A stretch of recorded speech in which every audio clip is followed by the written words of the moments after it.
యేసుక్రీస్తు నామములో మీ అందరికీ ఈ ఉదయకాలంలో పునరుద్ధాన ఆరాధనకు ప్రేమతో మిమ్మల్ని అందరినీ లైవ్ టెలికాస్ట్ కొరకై ఆహ్వానిస్తూ ఉన్నాము. షిలోహు గాస్పుల్ సంఘముగా మనమందరము ఇలా ఆరాధించడానికి ప్రభు మనకిచ్చిన ఈ మంచి సమయం, ఈ సమయాన్ని మనం సద్వినియోగం చేసుకుందాం. ప్రార్థన చేసుకుని ఈ ఆరాధనను ప్రారంభించుకుందాం. దయచేసి అందరూ మరి తలలో ఉంచి కండ్లు మూసుకుని మాతో కలిసి ఏకీభించాలని ప్రేమతో మిమ్మల్ని అందరినీ ఆహ్వానిస్తూ ఉన్నాం. ప్రార్థన చేసుకుందాం. మహోన్నతుడు సర్వాధికారి అయిన యేసు ప్రభువా, నీకు వందనాలు స్తోత్రాలు చెల్లిస్తున్నాం. నీ ఉన్నత కృపను బట్టి మమ్మల్ని ఇంతవరకు ప్రేమించావు. మా సంఘాన్ని మరి మీరు ప్రేమించారు. ఇగోనైనా అనుకూలత లేని ఈ పరిస్థితులలో నీ సన్నిధిలో ఆరాధించడానికి మాకు ఇచ్చిన ఈ సమయాన్ని బట్టి వందనాలు. ఈ లైవ్ టెలికాస్ట్ ద్వారా మరి ప్రజలు మరి వారి గృహాల్లో ఉండి నీ వాక్యాన్ని వింటూ ఉన్నారు. అలాగే ప్రభా, ఈ సంఘ కార్యములో వారు కూడా పాలిభాగస్తులుగా ఉంటున్నందుకు నీకు వందనాలు చెల్లిస్తున్నాం. ఈ దిన ఆరాధనలో మీరుండండి. ఇదిగో ప్రభా, మరి వచ్చిన మా ప్రియులను బట్టి ఈ యొక్క వాక్యమును కొరకై వేచి ఉన్న ప్రియులందరిని బట్టి నీకు స్తుతులు వందనాలు చెల్లిస్తూ ఉన్నాం. ఈ ఆరాధన అంతటిలో కూడా మీరు మాకు తోడుగా ఉండండి. పాటల ద్వారా మీరు మహింపరచబడండి. వాక్యము నుండి మాతో మాట్లాడు. మీ ప్రసన్నత సన్నిధి మాకు అనుగ్రహించమని అడుగుచున్నాం. అలాగే ప్రతి ఒక్కరితో కూడా నీ పరిశుద్ధ లేఖనముల ద్వారా ప్రజలతో మాట్లాడమని ప్రార్థిస్తున్నాం. నీకే స్తోత్రాలు వందనాలు చెల్లిస్తూ ప్రభా, ఈ ఆరాధన ప్రారంభించుచుండగా మీరే మహిమపరచబడమని యేసు పరిశుద్ధ నామమున అడుగుతున్నాం మా పరమ తండ్రి. Amen, amen. Praise the Lord. ప్రియులారా, మరి ఈ ఆరాధనకు మరొకసారి మిమ్మల్ని అందరినీ ప్రేమతో ఆహ్వానిస్తూ ఉన్నాను. మరి ఈ సమయమందు పాటలు పాడి దేవుని నామాన్ని స్తుతిస్తూ ఆయన నామాన్ని ఘనపరుచుకుందాం. మరి ఈ సమయంలో ప్రియ బిడ్డలు మరి ముందుకు వచ్చి దేవుని సన్నిధిలో ఆరాధిస్తుండగా మీరు కూడా తిలకిస్తున్న మీరు కూడా ఈ యొక్క లైవ్లో పాల్గొంటున్న మీ అందరికీ ప్రేమతో ఆహ్వానిస్తున్నాం. మీ గృహంలో ఉండి మీ బిడ్డలుతో కలిసి ఆరాధిస్తూ దేవుని స్తుతిద్దాం. దయచేసి మాతో పాటు కలిసి ఏకీభించండి.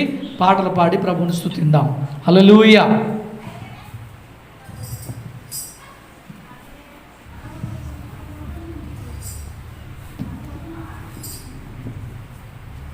Praise lord. దేవునికి స్తోత్రం. ఇప్పుడు మనం పాటలు పాడి దేవుని స్తుతించుకుందాం. మొదటిగా స్తుతి పాట పాడుకుందాం. ఆకాశవాసులారా యెహోవాను స్తుతించుడి. ఆకాశవాసులారా యెహోవాను స్తుతించుడి. ఉన్నత స్థలముల నివాసులారా యెహోవాను స్తుతించుడి. హల్లెలూయా. ఉన్నత స్థలముల నివాసులారా యెహోవాను స్తుతించుడి. ఆకాశవాసులారా యెహోవాను స్తుతించుడి. ఆకాశవాసులారా యెహోవాను స్తుతించుడి. ఆయన దూతలారా మరియు ఆయన సైన్యములారా, ఆయన దూతలారా మరియు ఆయన సైన్యములారా, సూర్య చంద్ర తారలారా యెహోవాను స్తుతించుడి. హల్లెలూయా. సూర్య చంద్ర తారలారా యెహోవాను స్తుతించుడి. ఆకాశవాసులారా యెహోవాను స్తుతించుడి. ఆకాశవాసులారా యెహోవాను స్తుతించుడి. సమస్త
నీ కృప లేని క్షణము, నీ దయ లేని క్షణము అనే పాట పాడుకుందాం.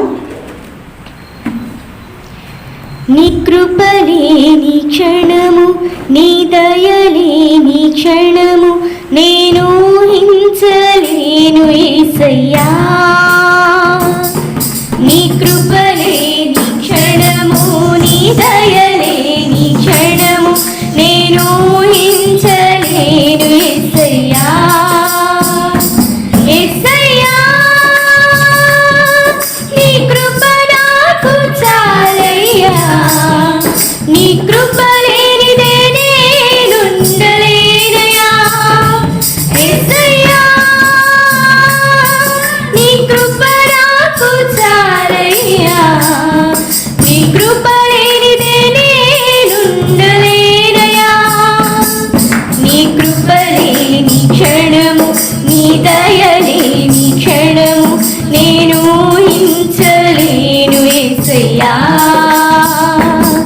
నీ కృప లేని క్షణము, నీ దయ లేని క్షణము, నేను ఊహించలేను యేసయ్యా.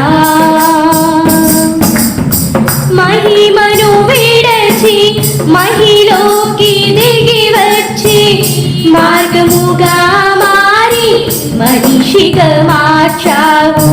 మహినే నీవు మాధుర్యముగా మార్చి మాదిరి చూపి మరో రూపమిచ్చావు.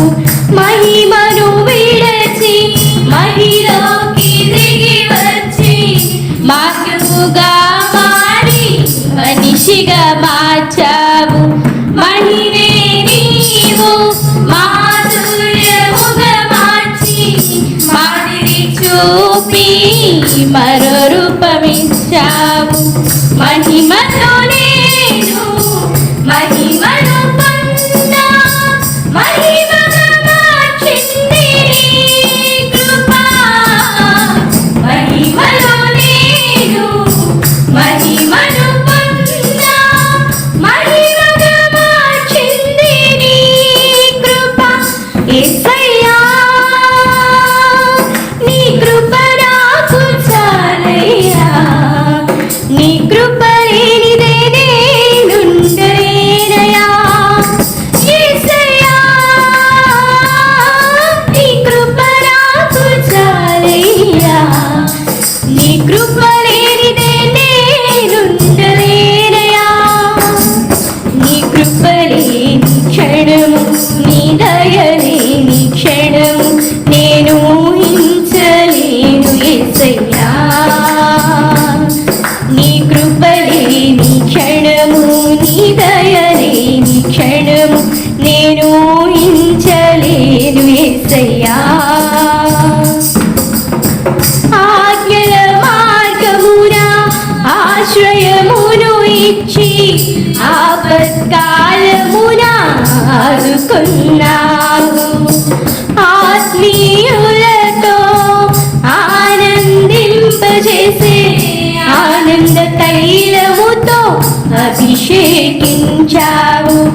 ఆజ్ఞల మార్గమున ఆశ్రయమును ఇచ్చి ఆపత్కాలమున ఆదుకున్నావు. ఆత్మీయులతో ఆనందింపజేసే ఆనంద తైలముతో అభిషేకించావు. ఆశ తీరా ఆరాధన చేసే అదృష్టమిచ్చింది నీ కృప. ఆశ తీరా ఆరాధన చేసే అదృష్టమిచ్చింది నీ కృప. యేసయ్యా, నీ కృప నాకు చాలయ్యా.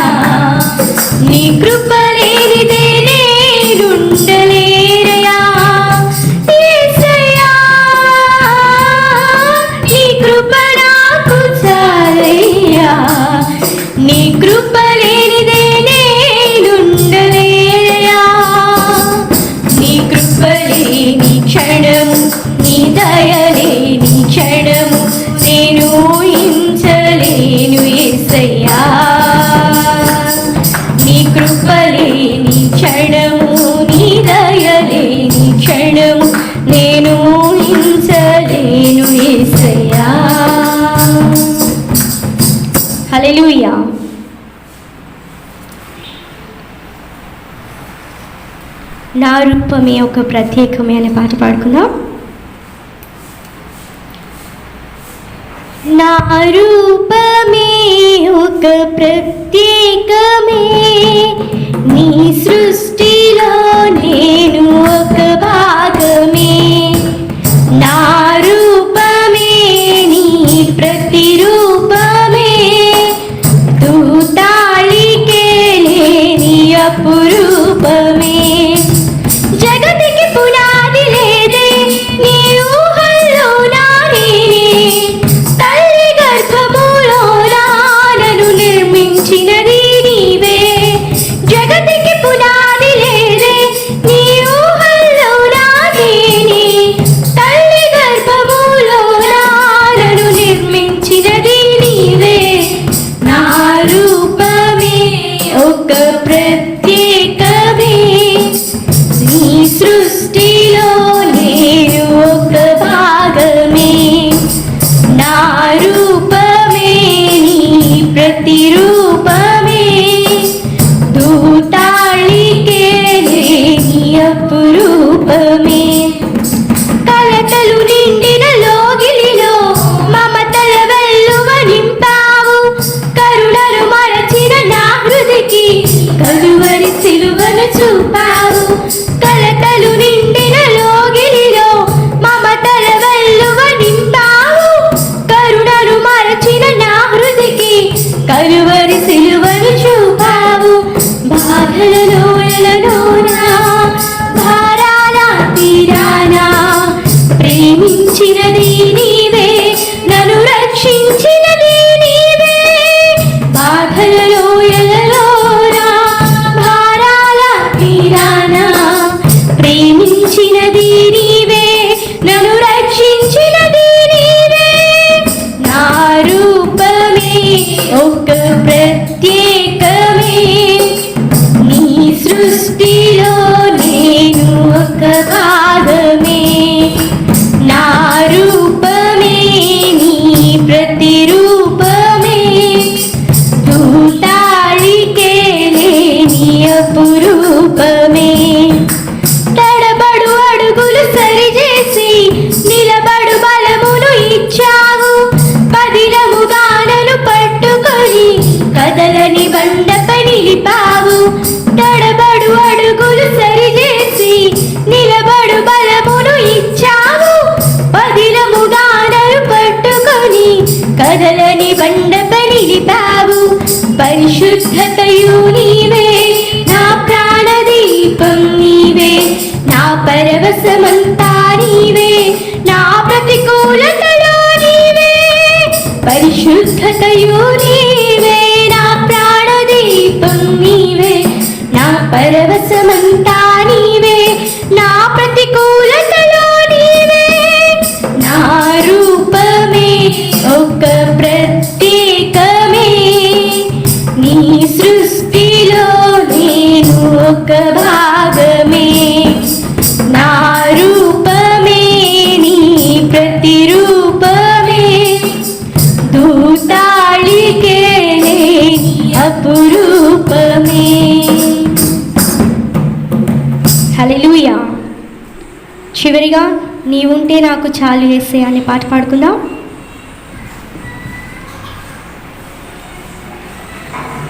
నీవుంటే నాకు చాలు యేసయ్యా, నీ వెంటే నేను ఉంటానేసయ్యా. నీవుంటే నాకు చాలు యేసయ్యా, నీ వెంటే నేను ఉంటానేసయ్యా. నీ మాట చాలయ్యా, నీ చూపు చాలయ్యా, నీ తోడు చాలయ్యా, నీ నీడ చాలయ్యా.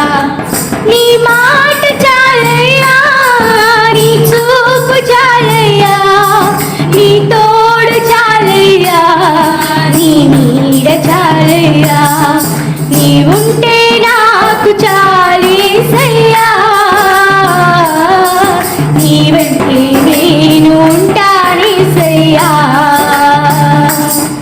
నీవుంటే నాకు చాలు యేసయ్యా,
నేను ఉంటానేసయ్యా, నీవుంటే నాకు చాలు యేసయ్యా, నీ వెంటే నేను ఉంటానేసయ్యా. బ్రతుకు నావ పగిలినా కడలి పాలైనను, అలలు ముంచి వేసిన ఆశలు అణగారినా, బ్రతుకు నావ పగిలినా కడలి పాలైనను, అలలు ముంచి వేసిన ఆశలు అణగారినా, నీ మాట చాలయ్యా, నీ చూపు చాలయ్యా, నీ తోడు చాలయ్యా, నీ నీడ చాలయ్యా, నీ మాట చాలయ్యా, నీ చూపు చాలయ్యా, నీ తోడు చాలయ్యా, నీ నీడ చాలయ్యా, నీవుంటే నాకు చాలు యేసయ్యా, నీ వెంటే నేను ఉంటానేసయ్యా, నీవుంటే నాకు చాలు యేసయ్యా, నీ వెంటే నేను ఉంటానేసయ్యా. ఆస్తులన్నీ పోయినా అనాథగా మిగిలినా, ఆప్తులే విడనాడినా, ఆరోగ్యం క్షీణించినా, ఆస్తులన్నీ పోయినా అనాథగా మిగిలినా,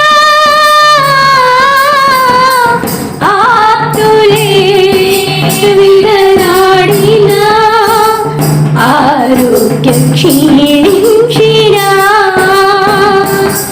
నీ మాట చాలయ్యా, నీ చూపు చాలయ్యా, నీ తోడు చాలయ్యా, నీ నీడ చాలయ్యా, నీ మాట చాలయ్యా, నీ చూపు చాలయ్యా, నీ తోడు చాలయ్యా, నీ నీడ చాలయ్యా, నీవుంటే నాకు చాలు యేసయ్యా, నీ వెంటే నేను ఉంటానేసయ్యా, నీవుంటే నాకు చాలు యేసయ్యా, నీ వెంటే నేను ఉంటానేసయ్యా. నీకు ఇలలో ఏదియో లేదు అసాధ్యము, నీదు కృపతో నాకేదియో కాదిల సమానము, నీకు ఇలలో ఏదియో లేదు అసాధ్యము, నీదు కృపతో నాకేదియో కాదిల సమానము, నీ మాట చాలయ్యా, నీ చూపు చాలయ్యా, నీ తోడు చాలయ్యా, నీ నీడ చాలయ్యా, నీ మాట చాలయ్యా, నీ చూపు చాలయ్యా, నీ తోడు చాలయ్యా, నీ నీడ చాలయ్యా, నీవుంటే నాకు చాలు యేసయ్యా, నీ వెంటే నేను ఉంటానేసయ్యా, నీవుంటే నాకు చాలు యేసయ్యా, నీ వెంటే నేను ఉంటానేసయ్యా, నీ మాట చాలయ్యా, నీ చూపు చాలయ్యా, నీతో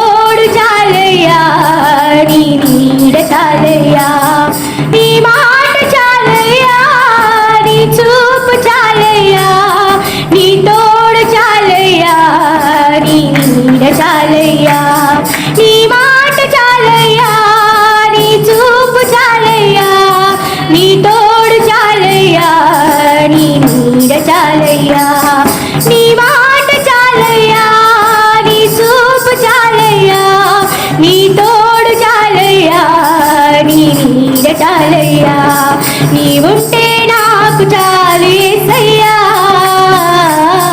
నీ వెంటే నేను ఉంటానేసయ్యా, నీ ఉంటే నాకు చాలు యేసయ్యా, నీ వెంటే నేను ఉంటానేసయ్యా. ఎన్ని బాధలున్నను, ఇబ్బందులెదురైనను, ఎంత కష్టమొచ్చినా నిష్ఠురమైనను. అందరం కలిసి పాడదాం. ఎన్ని బాధలున్నను, ఇబ్బందులెదురైనను, ఎంత కష్టమొచ్చినా నిష్ఠురమైనను, నీ మాట చాలయ్యా, నీ చూపు చాలయ్యా, నీ తోడు చాలయ్యా, నీ నీడ చాలయ్యా, నీ మాట చాలయ్యా, నీ చూపు చాలయ్యా, నీ తోడు చాలయ్యా, నీ నీడ చాలయ్యా, నీ మాట చాలయ్యా, నీ చూపు చాలయ్యా, నీ తోడు చాలయ్యా, నీ నీడ చాలయ్యా, నీ మాట చాలయ్యా, నీ చూపు చాలయ్యా, నీ తోడు చాలయ్యా, నీ నీడ చాలయ్యా, నీ ఉంటే నాకు చాలు యేసయ్యా, నీ వెంటి నేను ఉంటానేసయ్యా. అందరం దేవుని స్తుతిద్దాం, చప్పట్లు కొడుతూ దేవుని స్తుతిద్దాం. హల్లెలూయా, హల్లెలూయా, హల్లెలూయా. అవును ప్రభువా, నీ మాట చాలు ప్రభువా, నాయనా నీ మాట ద్వారా స్వస్థత ఉన్నది ప్రభువా. హల్లెలూయా, హల్లెలూయా, హల్లెలూయా, హల్లెలూయా. స్తోత్రం, స్తోత్రం. హల్లెలూయా, హల్లెలూయా, హల్లెలూయా, హల్లెలూయా, హల్లెలూయా,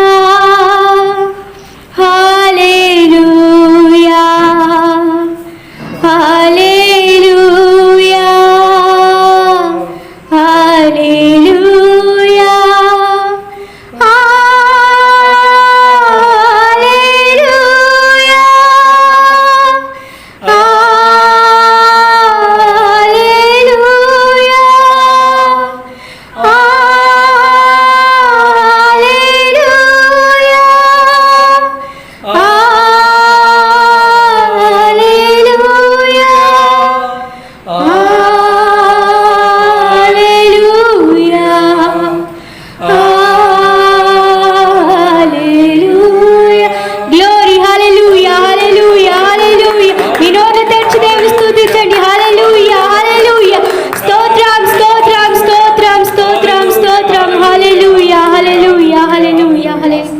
స్తోత్రం, స్తోత్రం, స్తోత్రం. మహోన్నతుడైన దేవుడు ఇంతవరకు మనల్ని కాచి కాపాడిన విధానాన్ని బట్టి, ఈ సమయంలో మనకిచ్చిన గొప్ప ధన్యతను బట్టి, ఈ పునరుద్ధాన దినంలో ఎంతోమందో ఈ దినం చూడక చనిపోయి ఉన్నారు. మనల్ని అయితే దేవుడు సజీవులుగా నిలబెట్టి తనని ఆరాధించుకోవడానికి మనకిచ్చిన విధానాన్ని బట్టి ఇంతవరకు దేవుడు తన ఆరాధనలో ఉన్నాడు. ఇప్పుడు తన వాక్యం ద్వారా మనతో మాట్లాడలాగున మన మధ్యలో ఉన్న పాస్టమ్మ గారు వచ్చి ప్రార్థన చేస్తారు. అందరం ప్రార్థనలో ఏకీభవిద్దాం.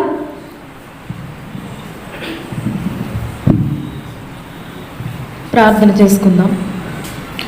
మహోన్నతుడా, సర్వాధికారి, సర్వశక్తిమంతుడా, సర్వ సృష్టికర్త, నీ ఘనమైన నామానికి వందనాలు, స్తుతులు కృతజ్ఞత స్తోత్రం చెల్లిస్తున్నాం. ప్రభువా, గతించిన వారమంతా మమ్మల్ని అందరినీ కూడా నువ్వు కాచి భద్రపరిచిన ఆయన ఈ యొక్క పునరుద్ధాన సమయంలో ఈ రీతిగా నేను స్తుతించుకునే భాగ్యం మాకు ఇచ్చావు. నీకు వందనాలు నాయన.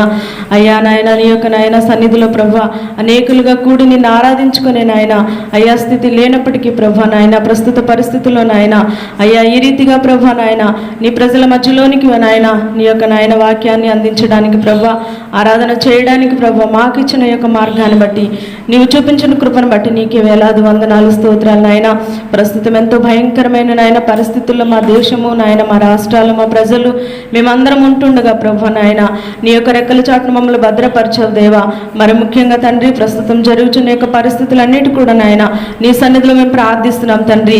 ఈ యొక్క నాయన కరోనా వైరస్ నుంచి ప్రభు నాయన మా యొక్క నాయన దేశాన్ని, మా ప్రజలను నాయన నువ్వు రక్షించమని, నువ్వు స్వస్థపరచమని సన్నిధిలో వేడుకొంచున్నాం ప్రభు.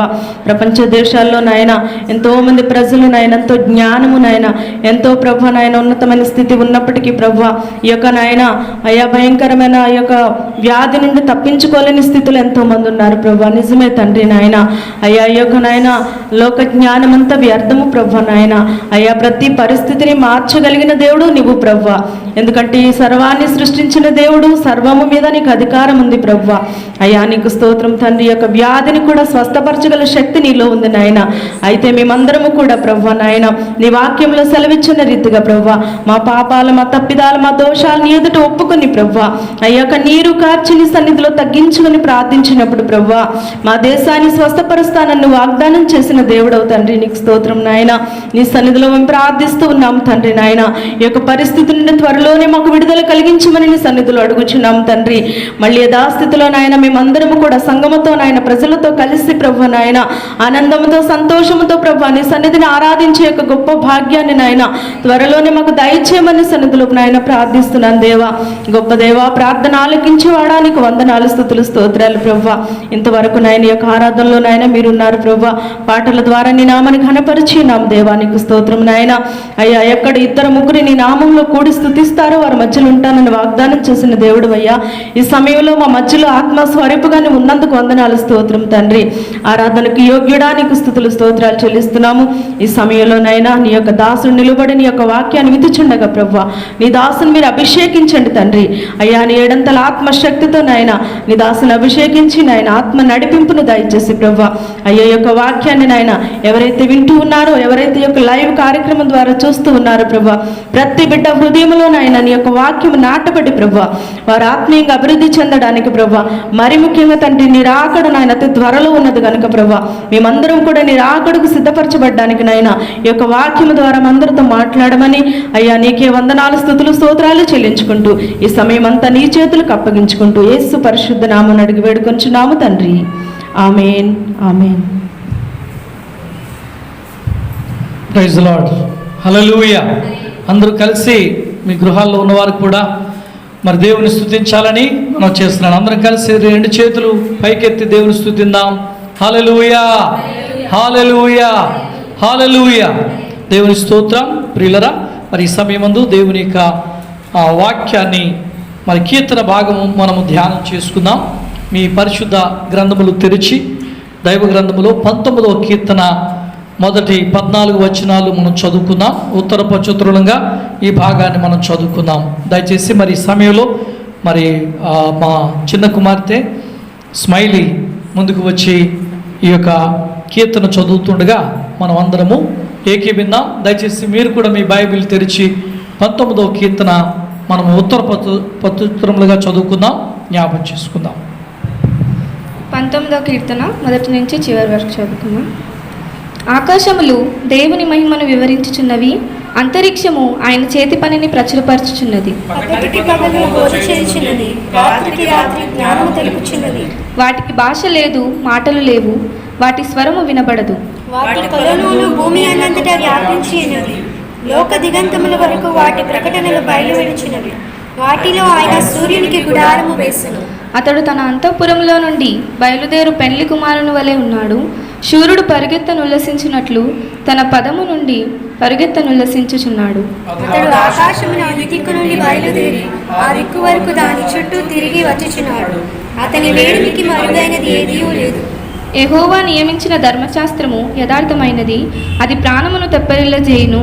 యెహోవా శాసనము నమ్మదగినది, అది బుద్ధిహీనులకు జ్ఞానము పుట్టించును. యెహోవా ఉపదేశములు నిర్దోషమైనవి, అవి హృదయమును సంతోషపరచును. యెహోవా ఏర్పరిచిన ధర్మము నిర్మలమైనది, అది కనులకు వెలిగించును. యెహోవా యందైన భయము పవిత్రమైనది, అది నిత్యము నిలుచును. యెహోవా న్యాయవిధులు సత్యమైనవి, అవి కేవలము న్యాయమైనవి. అవి బంగారు కంటెను విస్తారమైన మేలిమి బంగారు కంటెను కోరదగినవి, తేనె కంటెను జుంటె తేనె ధారల కంటెను మధురమైనవి. వాటి వలన నీ సేవకుడు హెచ్చరిక నొందును, వాటిని గైకొనుట వలన గొప్ప లాభము కలుగును. తన పొరపాటులు కనుగొనగల వాడెవడు? నేను రహస్యముగా చేసిన తప్పులు క్షమించి నన్ను దోషునిగా తీర్చుము. దురభిమాన పాపములో పడకుండా నీ సేవకుని ఆపుము, వాటిని నన్ను ఏలనీయకుము. అప్పుడు నేను యథార్థవంతుడనై అధిక ద్రోహం చేయకుండా నిందారహితుడు నగుదును. చివరి వచనం అందరం కలిసి చదువుకున్నాం. యెహోవా నా ఆశ్రయదుర్గమా, నా విమోచకుడా, నా నోటి మాటలు, నా హృదయ ధ్యానము నీ దృష్టికి అంగీకారం లగులుగాక. దేవుడి వాక్యం దీవించును.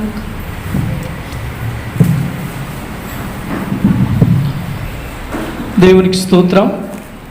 ప్రియ సంఘమునకును ఈ యొక్క లైవ్ వీక్షకులకును ప్రభువైన యేసుక్రీస్తు నామములో పునరుద్ధాన శుభములు మీకు తెలియజేస్తూ ఉన్నాను. మరి దేవుని ఉన్నత కృపను బట్టి గత వారమంతా మనలను కాపాడి తన కృపలో మనల్ని దాచిన దేవునికి హృదయపూర్వకంగా వందనాలు తెలియజేస్తూ ఈ యొక్క ఉదయకాలంలో మనము దేవుని ఆలయంలో చేరి ఆరాధించాలి. కానీ మీ అందరూ మరి దేవుని సన్నిధికి రాలేని పరిస్థితిలో మీ గృహాల్లో ఉండి దేవుని వాక్యాన్ని వింటున్నందుకు ప్రత్యేకమైన వందనాలు మీకు తెలియజేస్తున్నాను. మరి ఈ వారమంతా మీరు ప్రార్థన చేశారని, అలాగే వ్యక్తిగత ప్రార్థనలో గడిపారని, మరి మీ కుటుంబాలతో కలిసి ఆనందంగా దేవుని సన్నిధిలో ఉన్నారని నేను నమ్ముచున్నాను. మరి బయట పరిస్థితులు అనగా లోకంలో ఉన్న మన పరిస్థితులు మరి ఎంతో తీవ్రమైన వ్యాధి కరోనా వైరస్సు లోకములో ప్రబలం ఉంది. వాటి కొరకు మనం అందరము ప్రార్థిస్తున్నాము. అంతేకాదు అనేక సంఘాలు ప్రార్థిస్తూ ఉన్నాయి. మరి వ్యక్తిగత ప్రార్థనలు జరుగుతూ ఉన్నాయి. ప్రభు త్వరగా ఈ యొక్క వైరస్ నుండి మనలందరినీ విడిపించాలని మరి మీరు కూడా ఇంకా అధికమైన భారముతో ప్రార్థన విజ్ఞాపనల చేత ఉపవాసములతో మనం ప్రార్థన చేద్దాం. ఎందుకంటే ప్రార్థన ద్వారా తప్ప మరి ఈ వ్యాధిని మనం నివారణ చేసుకోలేం. మానవుల ప్రయత్నాలు జరుగుతూ ఉన్నాయి, కానీ అరికట్టలేని పరిస్థితిలో ఉంది. దేవుడే దీనిని అరికట్టాలని మరి మనమందరము ఆయన్ను మనం బ్రతిమాలుకుందాం. ఆయన ఎదుట మనము ప్రార్థనలు చేద్దాం. కాబట్టి క్రైస్తవుడు, క్రీస్తుని ఎరిగిన ప్రియులందరూ కూడా మరి ఏ దేశంలో ఉన్నా, ఏ ప్రాంతంలో ఉన్నా, లేక ఏ భాషను మాట్లాడుతున్నా, ఏ యొక్క మరి స్థలాల్లో ఉన్నా మనమందరము ఏక మనస్సు కలిగి ప్రార్థించేద్దాం. మన దేశాలను రక్షించుకుందాం. ముఖ్యంగా మన భారతదేశంలో మరి మన ప్రజలు నశించిపోకుండా మరి వారు రక్షించబడాలి. మరణమునకు గురి కాకుండా వారిని కాపాడాలి. అది దేవుని హస్తాలలో ఉంది. కాబట్టి ప్రియ సంఘమా, మరి దేవుని సన్నిధిలో మీ అందరూ ప్రార్థించాలని నేను ప్రభు నామములో మీకు ఆహ్వానాన్ని తెలియజేస్తూ ఉన్నాను. మరి మీ అందరూ మీ కుటుంబాలతో కలిసి ఈ యొక్క దేవుని వాక్యాన్ని వినడానికి మిమ్మల్ని ఆహ్వానిస్తూ ఉన్నాను. ఇంకా ఆయా పనుల్లో ఉంటే దయచేసి మీరు మీ పనులను పక్కన పెట్టి దేవుని ఆరాధించడానికి రండి. మీ గృహంలో మీ యొక్క మరి సెల్ ఫోన్ ద్వారా మీరు వీక్షించండి.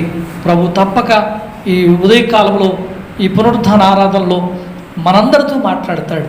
దేవుని వాక్యాన్ని వినాలనే ఆశ కలిగిన వారి ప్రతి ఒక్కరితో కూడా ప్రభు మాట్లాడడానికి సిద్ధంగా ఉన్నాడు. ఈ ఉదయకాలంలో మనము మరి దైవ వాక్యమును నేర్చుకుందాం. మరి ముఖ్యంగా చదివిన 19వ కీర్తన నుండి ఈరోజు దేవుని వాక్యాన్ని మీకు అందించాలని నేను ఆశపడుతున్నాను. మరి పలుమార్లు మీరు వినవచ్చు, కానీ మరలా ఒక్కసారి దేవుని వాక్యాన్ని జ్ఞాపకం చేసుకుందాం. ఆ సత్యాలను మనము జ్ఞాపకం చేసుకుందాం. దావీదు మహారాజు ఈ కీర్తన వ్రాస్తున్నట్లుగా మనం చూస్తూ ఉన్నాము. ఆయన ఎంతో జ్ఞానము కలిగిన వాడు.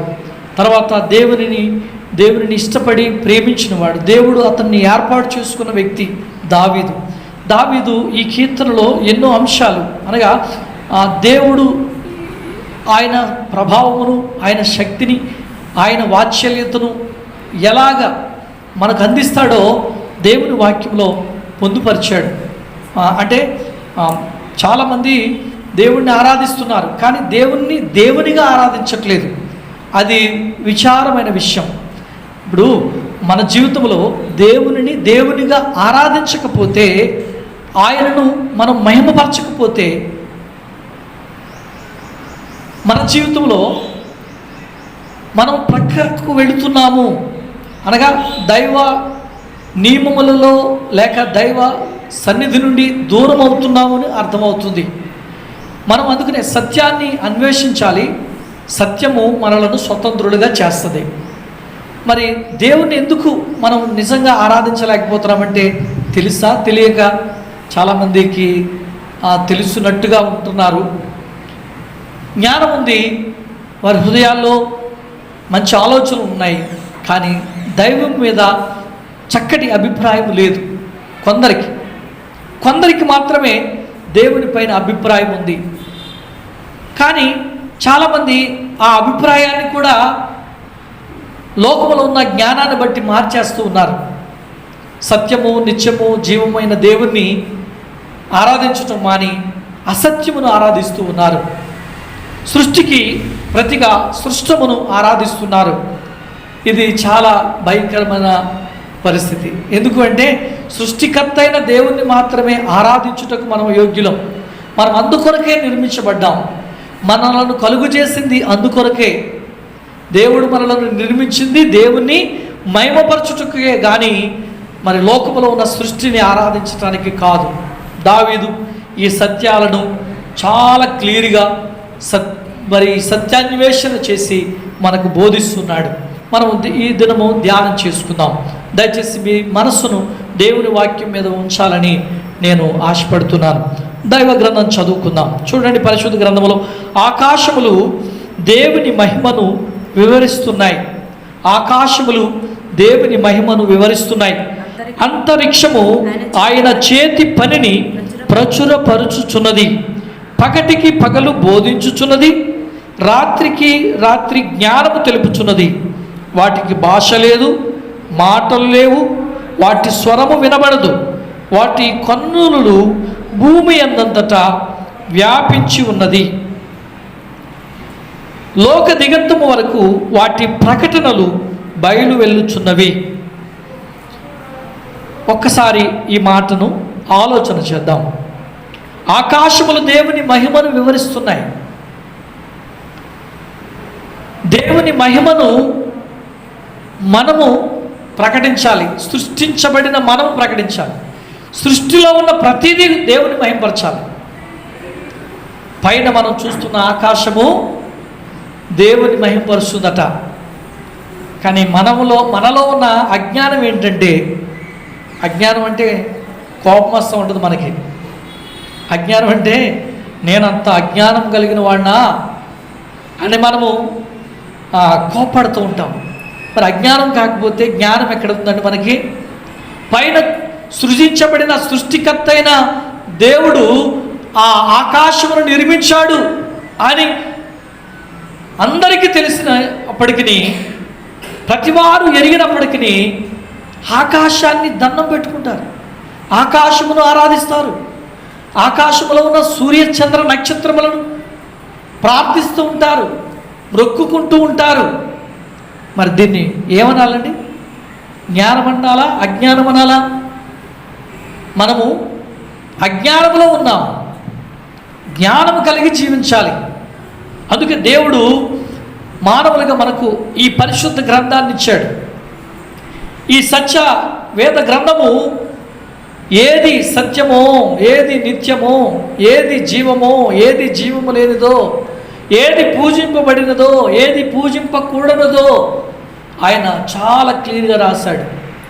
సృష్టిని మనం ఆరాధించకూడదు. ఎందుకు ఆరాధించకూడదు అంటే సృష్టి లయమవుతుంది. కానీ సృష్టికర్త లయం కాడు. ఆయన నిరంతరం ఉండేవాడు, నిన్న నేడు నిరంతరము ఏకరీతిగా ఉన్నవాడు. మరి ఏకరీతిగా ఉన్న దేవుడిని ఆరాధించటం అని సృష్టించిన వానిని మరచి సృష్టమును ఆరాధించుట ఎంతవరకు సబబు అండి? ఒకసారి మనం ఆలోచిద్దాం. దైవ గ్రంథం చెప్తుంది, దావీదు మహారాజు అంటున్నాడు, ఆకాశములు దేవుని మహిమను వివరించుచున్నవి, అంతరిక్షము ఆయన చేతి పనిని ప్రచురపరుచుచున్నది. దేవుని చేతి పని. ఈ సృష్టిలో సమస్తము కూడా, నీవు నేను కూడా మనతో కలిసి దేవుని సృష్టిగా మనం ఉన్నాము కనుక సృష్టికర్త అయిన దేవునికి మనమందరము మహిమకరంగా ఉండాలి. కానీ దేవుని మహిమపరచటం మాని మనము ప్రకృతిని ఆరాధిస్తూ ఉన్నాము, ప్రకృతి సంబంధులుగా జీవిస్తున్నాం. ఇప్పుడు ప్రకృతి ఏమవుతుందంటే మన మీద కోపం ఇస్తుంది. ప్రకృతిని మనం ఆరాధించటం ద్వారా ఆ ప్రకృతి ప్రళయంగా మన మీదకి వస్తుంది. మీరు జ్ఞాపకం చేసుకోండి, లోకమును కలుషితం చేస్తున్నది ఎవరు? ఒక మాట చెప్పండి. తుఫాన్లు వస్తున్నాయి, విపత్తుకరమైన పరిస్థితులు వస్తున్నాయి, ప్రజలు వ్యాధులతో బాధపడుతూ ఉన్నారు. ఇవన్నిటికీ మూలాధారం ఏంటి అని అంటే మానవుని తప్పిదమే. మానవ జీవితంలో సృష్టికర్త అయిన దేవునికి ప్రతినిధులుగా ఉండవలసిన మానవుడు సృష్టమునకు దాసుడవుతున్నాడు. అందుకని చూడండి, అడవులను కొట్టి వనరులన్నీ సేకరించుకుని అమ్ముకుని బ్రతుకుతూ వాడు ధనాన్ని పోగు చేసుకుంటున్నాడు. ఇప్పుడు ప్రకృతి అంతా కూడా నాశనం చేస్తున్నాడు మానవుడే. ప్రకృతిని ఏలుకోవడానికి దేవుడు అధికారం ఇచ్చాడండి. ప్రకృతిని నువ్వు అనుభవించడానికి ఇచ్చాడు, నువ్వు నాశనం చేసుకోవడానికి కాదు. అందుకే మనము ఎన్నో ప్రకృతి వైపర్యాలు ఎదురవుతున్నట్టు మనకు కనబడుతుంది. వాటిని అనుభవించవలసి వస్తుంది, నేటి దినాన్ని శ్రమ అనుభవించి వస్తుంది. మన తప్పిదములు మనం ఏంటో గ్రహిద్దాం. దేవుడు ఆకాశములకు సృష్టికర్త. చదువుదాం, ఆకాశములకు దేవుడు మహిమపరచాలి, ఆయన నామాన్ని ఘనపరచాలి అంటాడు. ఆకాశములు దేవుని మహిమను వివరించుచున్నవి, అంతరిక్షములు ఆయన చేతి పనిని ప్రచురపరచుచున్నది. పగటికి పగలు బోధ చేయుచున్నది, రాత్రికి రాత్రి జ్ఞానము తెలుపుచున్నది. వాటికి భాష లేదు, మాటలు లేవు, వాటి స్వరము వినబడదు. వాటి కొననూనులు భూమి అన్నంతటా వ్యాపించి ఉన్నది. కొననూనులు అనగా ఆయన సందేశం, ఆయన వర్తమానం లేక ఆయన స్వరం. ఈ మూడు విషయాలు అనగా దేవుని గూర్చిన సందేశాన్ని అందిస్తుంది.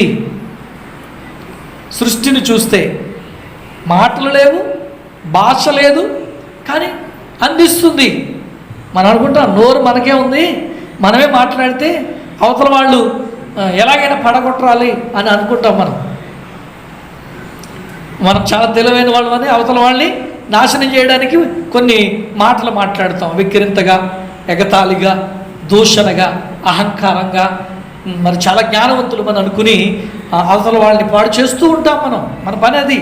కానీ సూర్య చంద్ర నక్షత్రములు, ఆకాశములు దేవుని గూర్చి ప్రకటిస్తూ, ఆయన గూర్చిన సందేశాన్ని ఇస్తూ, ఆయన స్వరము వినిపిస్తూ, ఆయన వార్తను ప్రకటిస్తూ ఉన్నాయట. ఈ విషయాన్ని మనం ఈరోజు వింటుంటే చాలా ఆశ్చర్యంగా కనబడుతుంది. అంటే వాక్యాన్ని కొంచెం జాగ్రత్తగా ధ్యానిస్తుంటే, అవునా, ఆకాశములు దేవుని సృష్టి, దేవుని మాటను, దేవుని ప్రేమను వెదజల్లుతున్నాయా? ఆయన వాత్సల్యతను, ఆయన వార్తను ప్రకటిస్తున్నాయా? ఆయన సందేశాన్ని మనుషులకు అందిస్తున్నాయా? అవి దేవుని మహిమపరుస్తున్నాయండి. సృష్టిలో ఉన్న ప్రతి జీవరాశులు దేవుని మహిమపరుస్తూ ఉన్నాయి. అక్కడ చూడండి, వాటి కొననూనులు భూమి అన్నంతటా వ్యాపించి ఉన్నవి.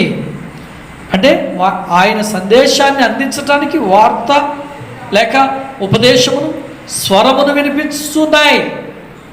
మనం జ్ఞాపకం చేసుకుందాం. అక్కడ ఎక్కడి వరకు? లోక దిగంతముల వరకు వాటి ప్రకటనలు బయలు వెళ్ళుచున్నవి. వాటిలో ఆయన సూర్యునికి ఏం చేశాడట? గుడారం వేసెను. ఏమంటే సూర్యునికి ఎవరైనా గుడారం వేయగలుగుతారా? ఆయన సృష్టికర్త కాబట్టి వేయగలడు. ఆయన సమర్థుడు. ఇంకా అతడు తన అంతఃపురము నుండి బయలుదేరు పెండ్లు కుమారుని వలె ఎర్లీ మార్నింగ్ ఎవ్రీ డే పెద్దల కంటే పెండ్లు కొడుకులా వచ్చేస్తాడు పైకి సూర్యుడు. ఆయన దేవుడు సూర్యునికి ఆజ్ఞాపించాడు, నీవు ఉదయాన్నే ఉదయించాలి, సాయంకాలానికి అస్తమించాలి. నీ పని అదే, ప్రతిరోజు ఆ పని చేయాలి అని చెప్పాడు.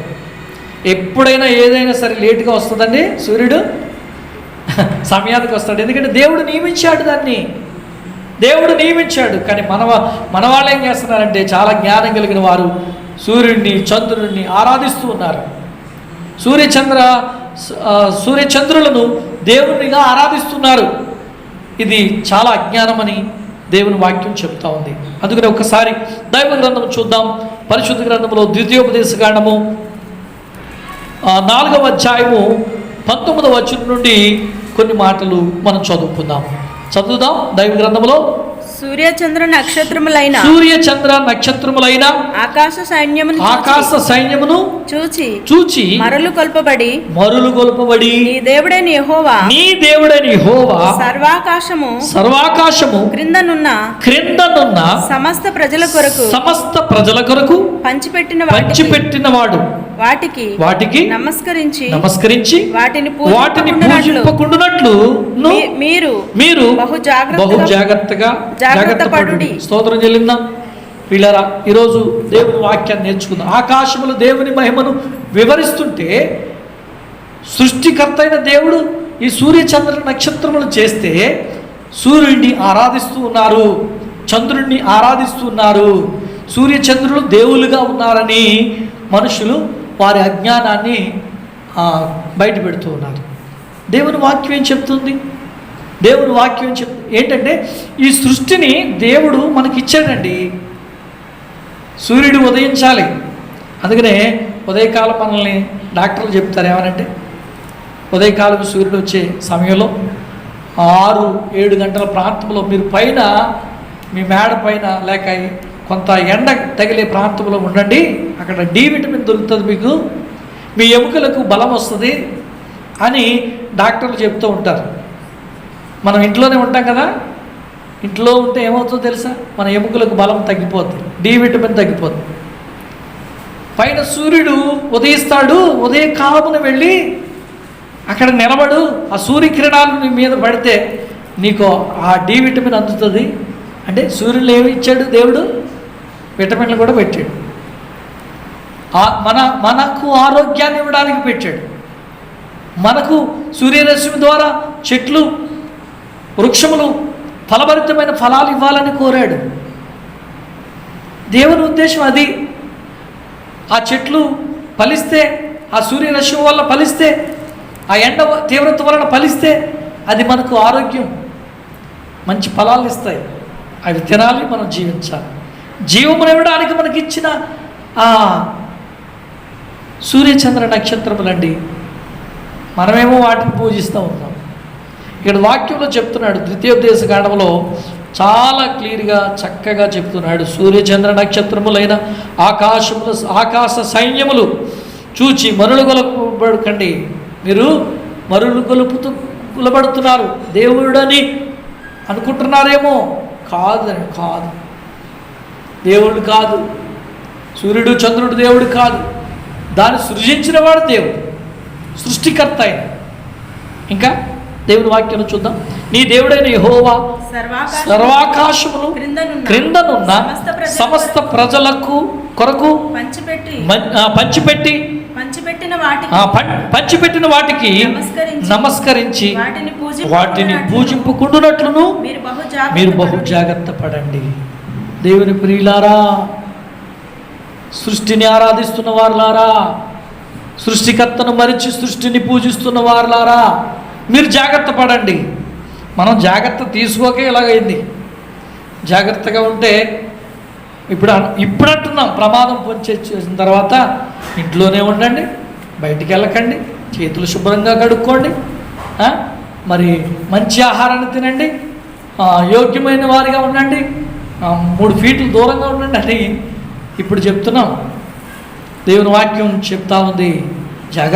ఎన్నో జాగ్రత్తలు చెప్తాయండి దేవుని వాక్యం. నరుడు వినాలి. ఏమి పూజిస్తున్నావు? నిన్ను సృష్టించిన సృష్టికర్తను ప్రార్థిస్తున్నావా, ఆరాధిస్తున్నావా, పూజిస్తున్నావా?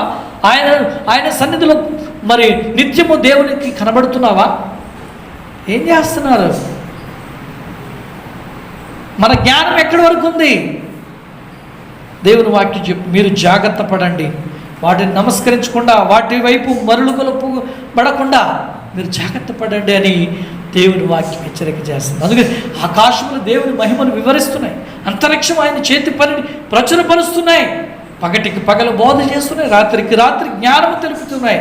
కానీ మనమేమో అజ్ఞానముగా జీవిస్తున్నాము, అజ్ఞానముగా మనం ప్రవర్తిస్తున్నాం. ప్రియులారా, ఈ పునరుద్ధాన దినాన్ని ఎందుకు నీ వాక్యాన్ని నేను తెలియజేస్తున్నానంటే, మనము ఏది పూజింపాలో ఏది పూజించకూడదో తెలియట్లేదు, అజ్ఞానంగా ఉంటున్నామండి, అజ్ఞానంలో ఉన్నాం. ఆ విపత్కరమైన పరిస్థితుల్లో ఏదైనా దేవుడు కాపాడుతాడేమండి? ఏ దేవుడు కాపాడుతాడు? సృష్టించిన వాడు ఉన్నాడు, ఆయనకు మాత్రమే ప్రార్థించాలి, ఆయనకు మాత్రమే మనం ఆరాధించాలి. ఆయన గాలి ఒక దేవుడు కాదండి, సూర్యుడు ఒక దేవుడు కాదండి, చంద్రుడు ఒక దేవుడు కాదండి, ఇలాగ దేవుడు కాదండి, వాయువులు దేవుడు కాదండి, వాయువులు దేవుడు కాదు. సృష్టికర్త ఉన్నాడు వెనక, ఆయన పూజించాలి, ఆయన స్తుతించాలి, ఆయన ప్రార్థించాలి, ఆయనను మహింపరచాలి. ఈ భూమిని దేవుడట మన కొరకు ఇచ్చాడు, మన కొరకు ఇచ్చాడు. దీని భూమి మీద నువ్వు వేలుకో.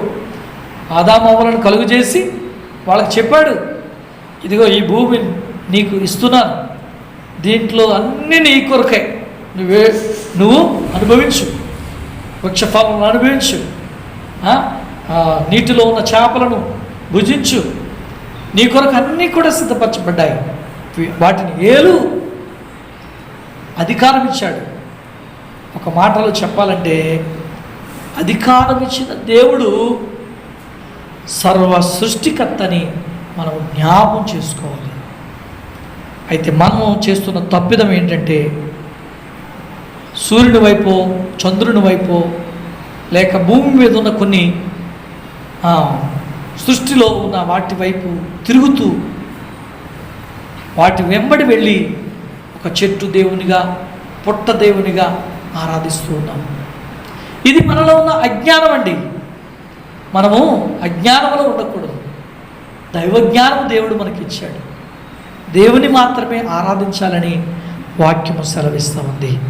ఆలోచన చేద్దాం. ఇంకొక మాట, ఈ ద్వితీయోపదేశకాండంలోనే 17వ అధ్యాయము 2-3 వచనాల నుంచి చదువుదాం.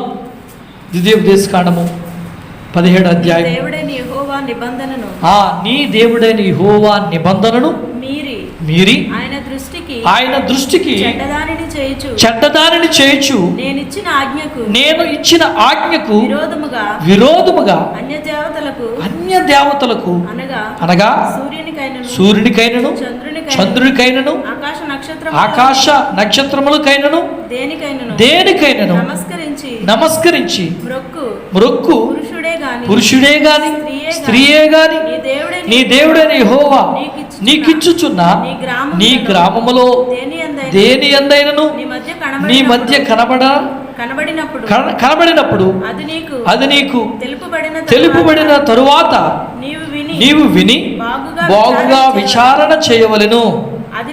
అది నిజమైన ఎడల అనగా అట్టి హేయక్రియ ఇశ్రాయేలీయులలో జరిగిండుట వాస్తవమైన ఎడల ఆ చెడ్డ కార్యము చేసిన పురుషుని గాని స్త్రీని గాని నీ గ్రామములో వెలుపలికి తీసుకుని పోయి రాళ్లతో చావగొట్టవలెను. అయ్యో, ఇది చాలా కష్టమైన పనేమో. మన గ్రామంలో దేవుని ఆరాధించలేని వారు ఉంటే, ఆయన కొనియాడకపోతే, సృష్టిని పూజిస్తున్న వారిని చూసి వాళ్ళని రాళ్లతో కొట్టమని చెప్పాడు, స్త్రీలైనా పురుషులైనా. ఎందుకంటే వారు దేవుని మహిమపరచనందున, దేవుని నామమునకు ఘనత కలిగి ఉండగనందున, సృష్టమునకు ఆరాధిస్తున్నందున అది ఎంతో భయంకరమైనది, కఠినమైన శిక్ష. ఇంకొక మాట చదువుతాం దైవ గ్రంథములో, యెహెజ్కేలు గ్రంథము 8వ అధ్యాయము 15, 16, 17 వచనాలు మనం చదువుకుందాం దేవుని వాక్యంలో నుండి. యెహెజ్కేలు గ్రంథం 8వ అధ్యాయము 15, 16, 17 వచనాలు. అప్పుడు ఆయన నరపుత్రుడా ఇది చూచితిని గాని నీవు తిరిగి చూచిన ఎడల వీటిని మించిన హేయ కృత్యములు చూతువని నాతో చెప్పి యెహోవా మందిరపు లోపలి ఆవరణంలో నన్ను దింపగా అక్కడ యెహోవా ఆలయము ద్వారము దగ్గరనున్న ముఖ మంటపమునకు బలిపీఠమునకును మధ్యను ఇంచుమించు 25 మనుషులు కనబడిరి. హేయ కృత్యములు యెహెజ్కేలు చెప్తున్నాడు, దేవునికి ఇష్టము కానివి హేయ కృత్యం, హేయమైన జీవితం. సృష్టికి ఏమండి దాసుడైన మానవుడు హేయుడు, దేవునికి ఇష్టం కాదండి. అందుకే సృష్టికర్త అయిన దేవుని ఆరాధించాలి మనం. ఈరోజు ఈ పునరుద్ధాన దినం, అందుకే నన్ను నిన్ను లోకములో ఉన్న వాటన్నిటినీ సృజించిన దేవుడు ఆయనే మన ఆరాధికుడు, ఆయనే మనము కొనియాడువాడుగా, ఆయన మహిమపరచబడుటకు మనము ఆయన సన్నిధిలో ఉన్నామండి, ప్రార్థిస్తున్నామండి, స్తుతులు చెల్లిస్తున్నామండి, కీర్తనలు పాడుతున్నామండి, కొనియాడుతున్నామండి, సాక్ష్యాలు ఇస్తున్నామండి, దేవునికి కానుకనిస్తున్నామండి. ఎందుకో తెలుసా? ప్రభువా మాకు జీవదాత అయిన దేవుడు. జ్ఞాపకం చేస్తాను, మరి ఇంతవరకు ఆకాశములకు సృష్టికర్త అయిన దేవుణ్ణి మనం ఆరాధించకూడదనే సంగతిని దేవుని వాక్యం నుండి మనం నేర్చుకుంటున్నాం. ఈ సృష్టి కేవలము మన కొరకు సృష్టించబడిన ఒక గోళం. ఇది మన కొరకు ఒక గోళము మాత్రమే. దీన్ని మనం ఆరాధించడానికి వీలు లేదు. మరి ఇక్కడ అంటాడు కీర్తనకారుడు ఒక మాట చెప్తాడు, మనందరికీ చాలా పరిచయమైన కీర్తన 24వ కీర్తనలో అంటాడు, భూమియు దాని సంపూర్ణతయు లోకము దాని నివాసులు యెహోవావే. 24వ కీర్తనలో అంటాడు, భూమియు దాని సంపూర్ణతయు లోకము దాని నివాసులు యెహోవావే. ఆయన సముద్రం మీద దానికి పునాది వేసెను, ప్రవాహ జలముల మీద దాన్ని స్థిరపరచెను. దేవుడు ఎంత గొప్ప దేవుడో వాక్యము చదువుతుంటే నువ్వు చూస్తున్న ఈ సృష్టి యావత్తును చూస్తూ ఆయన ప్రణాళికలను ఆలోచిస్తే ఎంత గొప్ప ఆనందం. పిల్లరా, జ్ఞాపకం చేసుకుందాం. ఆయన వాక్యంలో చెప్తున్నాడు. ఇంకా 89వ కీర్తనలో 11వ చరణంలో చెప్తాడు. 89:11లో దేవుని వాక్యం చెప్పబడిన మాట. దయచేసి మీ బైబిల్ తెరిచి చూడండి. వాక్యంలో ఉన్న విషయాలను మనం అర్థం చేసుకుంటూ దేవుని వాక్యాన్ని ధ్యానించు జీవిద్దాం. ఆకాశము నీదే, భూమి నీదే, లోకము దాని సంపూర్ణతయు నీవే స్థాపించుతివి. ఇంకా తీసేయలేము. నాది అని మనం అనుకుంటాం. అందుకే సరిహద్దులు రాళ్ళు పాతుకొని ఈ అద్దె వరకు నాది, ఈ ఎకరం అంతా నాది, ఈ 2 ఎకరాలు నావే, లేకపోతే ఈ 100 ఎకరాలు నావే అని నీవనుకుంటున్నావు కదా. ఒక మాట చెప్పండి, నిజంగా మనం ఆలోచన చేసుకుందాం. అంటే భూమి ఒకవేళ నీదే ఉండొచ్చు, కానీ ఎక్కడ సంపాదించావో నాకు తెలియదు, కానీ ఒక మాట మీరు ఆలోచించండి. నీవు తల్లి గర్భంలో నుండి పుట్టినప్పుడు భూమిని తీసుకుని వచ్చావా? ఏమైనా ఆస్తి అంతస్తులు ఏమైనా తీసుకుని వచ్చావా? నోట్ల కట్టలు ఏమైనా తీసుకుని వచ్చారా? ఏమైనా పట్టుకొచ్చారా? తల్లి గర్భంలో తల్లి పాపం నిన్ను గర్భంలో ధరించి, అంటే దేవుని బహుమానంగా నిన్ను ఇచ్చి ఆమె ప్రసవవేదన పడుతూ నిన్ను భూమి మీద తేవడానికి ఎంత ప్రయాసపడిందో, ఆ ప్రసవవేదన కూడా దేవుడే ఇవ్వాలి. నిన్ను బహుమానంగా ఆయన ఇచ్చాడు, కానీ నీవేమో భూమి మీదకి వచ్చి ఇదంతా నాదంటావు, అది నీదంటావు, ఇది నాదంటావు, ఆ పొలం నాదంటావు, ఆ స్థలం నాదంటావు, ఆ స్థలం గురించి హత్యలు చేస్తూ ఉంటావు, ఆ స్థలం గురించి మోసం చేస్తూ ఉంటావు, ఈ ఎకరాల గురించి దెబ్బలాడుకుంటూ ఉంటారు. అన్నదమ్ములు అక్క చెల్లెళ్ళు కొట్లాడుకుంటూ ఉంటారు, పోట్లాడుకుంటూ ఉంటారు. పగలు ద్వేషాలు కలిగి ఉన్నాయి. ఇప్పుడు పగలు ద్వేషాలు కలిగి హత్యలు చేసుకున్న తర్వాత వాళ్ళని విచారిస్తే, ఏంటబ్బా మీ గొడవ ఏంటి మీ తగాదాలు ఏంటి అని అంటే ఏమని చెప్తారు? ఏమి లేదండి, భూమి దాని గురించి వాదం వచ్చిందండి, మాకు వాటి గురించి మేము కొట్లాడుకుంటున్నామండి. అన్నదమ్ముల్లో సఖ్యత లేకుండా పోయిందండి, అక్క చెల్లెల్లో సఖ్యత లేకుండా పోయింది, అనురాగాలు పోయాయండి. ఇంతకీ దేనికోసం? ఇప్పుడు చనిపోతే ఎంత కావాలి మనకి? భూమి 6 అడుగుల గొయ్య కావాల. ఇప్పుడు ఆ గొయ్యి తీయడానికి కూడా టైం లేకుండా రోడ్ల మీద పాడేస్తున్నారు శవాల్ని. ఇప్పుడు అందరూ జ్ఞానోపదేశం పొందుతున్నారు. టీవీ చూస్తున్న వాళ్ళందరూ చాలా జ్ఞానం పొందుతున్నారు. ఏమిటంటే, అయ్యో చచ్చిపోతే నన్ను కూడా రోడ్డు మీద పాడేస్తారేమో, నాకు గొయ్యి తీసేవాడు ఎవడున్నాడేమో, నాకు ఆ స్థలం దొరకదేమో, ఏ రకంగా చనిపోతానో తెలియదని ఇప్పుడు యోచిస్తూ అంటున్నారు. డబ్బు కాదు శాశ్వతం, మనకి ఈ లోకంలో ఉన్న ఆస్తి అంతస్తులు కాదయ్యా శాశ్వతం అంటున్నారు. ఈ సత్యం ఎప్పుడన్నా తెలుసుకున్న వెంటనే ఒక చేయవలసిన మంచి పని ఏంటంటే సృష్టికర్తను గుర్తు చేసుకోవాలి.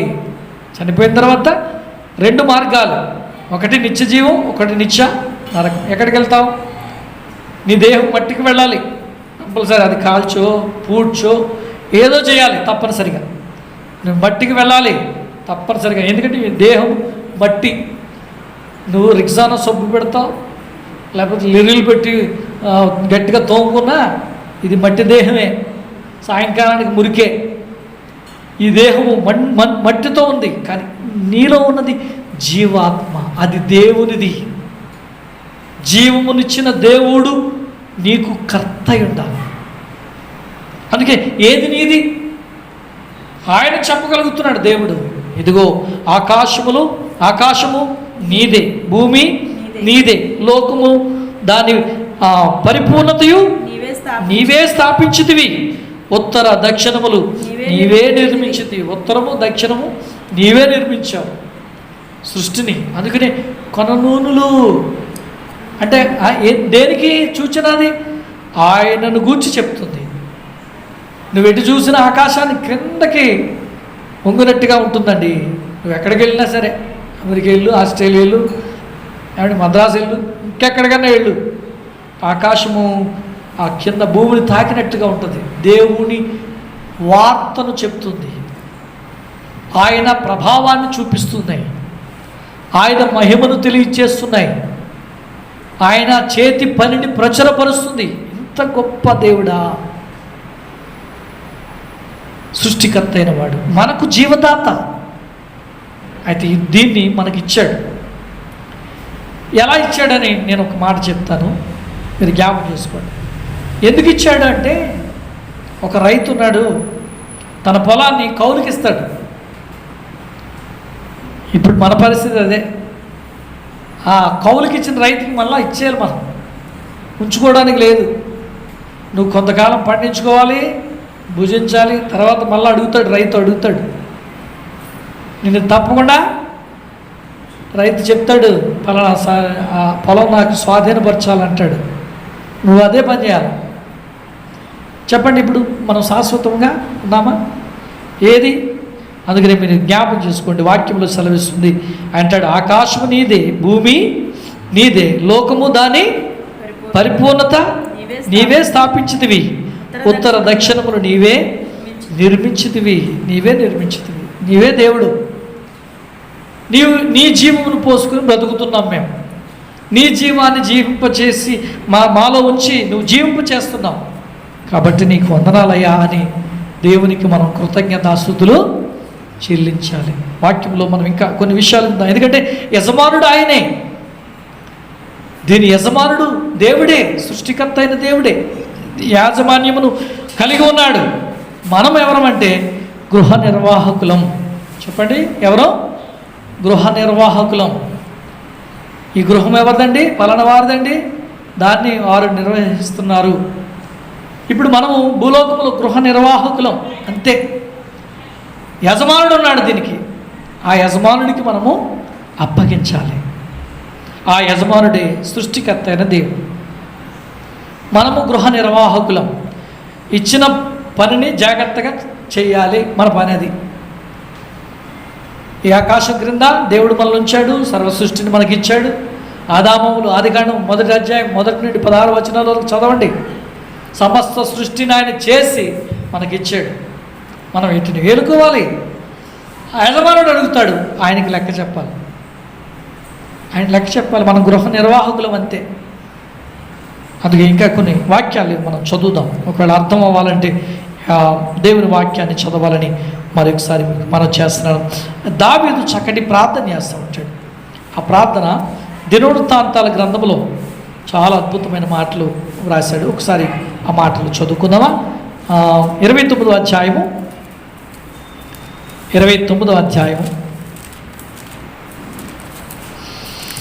10 నుండి చదువుదాం. 10వ వచనం నుండి చదువుదాం. రాజైన దావీదు కూడాను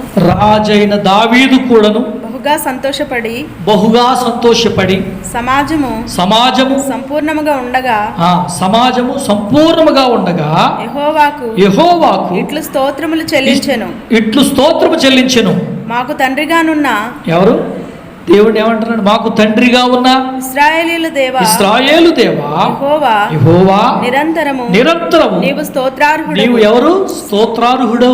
యెహోవా భూమి ఆకాశములందుండు సమస్తమును నీ వశము మహాత్మ్యమును పరాక్రమమును ప్రభావమును తేజస్సును ఘనతయు నీకే చెందుచున్నవి. యెహోవా రాజ్యము నీది. నీవు అందరి మీద నిన్ను అధిపతిగా హెచ్చించుకొని ఉన్నావు. ఐశ్వర్యము గొప్పతనము నీ వలన కలుగును. నీవు సమస్తమును ఏలువాడవు. బలము పరాక్రమము నీ దానములు హెచ్చించువాడు. అందరికి బలము ఇచ్చువాడు నీవే.